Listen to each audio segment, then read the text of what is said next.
On Tuesday, March 31st, 1998, Stacey's sorority sisters, family, and friends held a vigil for her at OSU. Hundreds of students also gathered together and left a trail of lit candles and printed posters of Stacey in hopes of her safe return home. During the vigil, everyone visited Stacey's apartment and placed donated yellow and white flowers on the front step area.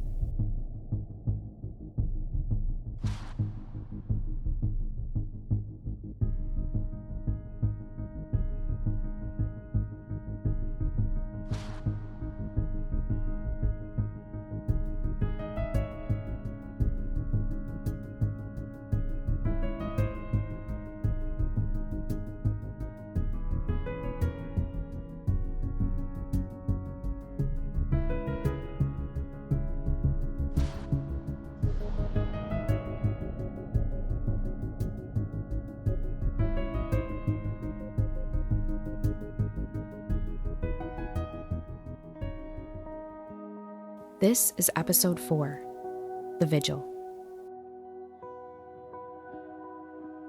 The entire OSU community came together to help in the efforts of finding Stacey.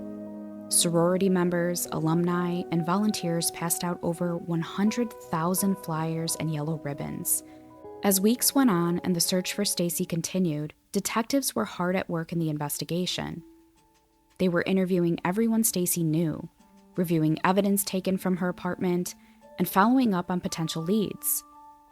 We know that the state of the apartment showed signs of foul play and smelled of bleach. The refrigerator door was open. There were the half-eaten breadsticks that she ordered the night before on the counter, as well as a gallon of milk. A boot print was also found on the inside of the door. Again, all signs of foul play, and that the attack was sudden and unexpected. Everything of Stacey's was still in the apartment. Her keys, purse, $40 in cash, uncashed checks, and credit cards were all there, except for 2 pieces of jewelry. A gold necklace pendant with a pie symbol in a diamond shape, which was her sorority necklace, and an amethyst birthstone ring with a gold band which Stacey was known to always wear and never take off. With all the evidence collected, all signs were pointing to the possibility that Stacey knew her attacker and willingly let him in her apartment. And because of the large gap in time from 4 a.m., the time the neighbor heard her screams, until 2 p.m. that afternoon when the neighbor knocked on Stacey's door, the killer had plenty of time to clean up and leave. But who would do such a thing to such a well-loved, ambitious woman? That's exactly what the police were trying to figure out. Who would want to hurt Stacey Colbert? At the time of Stacey's disappearance, 498 missing persons reports were filed, according to the Columbus Police Public Records Unit, although only 1 or 2 end up going unsolved. There were also a slew of unsolved murders during that time that took place on or around OSU from 1994 to 1998. On March 5, 1994, OSU freshman Stephanie Hummer left the Evans Scholars House at 52 East 14th Avenue with her friends and headed towards another friend's house on East 10th Avenue. On the way, one of Stephanie's friends cut her hand on a chain-link fence, so Stephanie accompanied her back to the Scholar House. She decided to head back to catch up with her friends shortly after and walk down Pearl Avenue, but never made it back to her friends. Everyone was in a panic, and a search for Stephanie was quickly conducted. Unfortunately, police found a chilling discovery. Stephanie's remains were found the next day in a field off River Street on Columbus's west side. She was partially clothed and had been raped and beaten. According to Detective Pat Barr, who was the detective on the case at the time, said he believes the investigation was made more challenging because of 2 major events going on the weekend of Stephanie Hummer's murder: the Arnold Schwarzenegger Classic and a Civil War reenactment at the fairgrounds. The events brought thousands of extra people to Columbus that weekend. Barr also stated that he believes Stephanie's killer was passing through town and is still out there to do it again.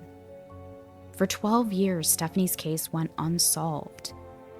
Unfortunately, Stephanie's killer would later be caught in 2006 thanks to advanced DNA technology. But could this convicted killer have been responsible for Stacey as well? He was free and able to commit more killings until 2006, but police never found any connections there, and Stacey wouldn't have known him. Police did investigate other possible connections with unsolved murders and missing persons in Columbus during the time of Stacey's disappearance, but none of them held water or seemed to be tied together. There were no obvious signs of who the attacker was, and still no sign of Stacey. There were, however, certain acquaintances of Stacey's that were on the detectives' radar. 2 males that had some very questionable reactions and responses to Stacey's disappearance. You may recognize one of them. Remember the acquaintance, Bob, that we mentioned earlier? The one we suspected may have had communication with Stacey on that Friday night she went out with coworkers to the Arlington Cafe? He was one person that was not cooperative and wanted nothing to do with helping in the search for Stacey. As a matter of fact, he even had friends of his demand that Stacey's family leave him alone whenever they tried to contact him. It was a big surprise to everyone because he was always willing to help and was one of Stacey's friends who helped her move just 6 months before. So why was he so adamant about not helping find someone he considered a friend? If this isn't a major red flag, I don't know what is. Unfortunately, at the time, Bob's alibi checked out, and detectives had no concrete evidence to tie him to Stacey's disappearance. But little did everyone know, there was evidence collected that was not revealed to the public. Potential DNA evidence that could eventually lead to the person responsible for Stacey's disappearance. It's only a matter of time. And certain psychic recounts of where Stacey could be might be the key to finding her. In the next episode, we uncover multiple statements from psychics who claim to know exactly what happened to Stacey. Episode 5, The Psychics, is available right now. Make sure to follow us on social media at Unseen Truth Podcast and visit unseentruthpodcast.com for more case information.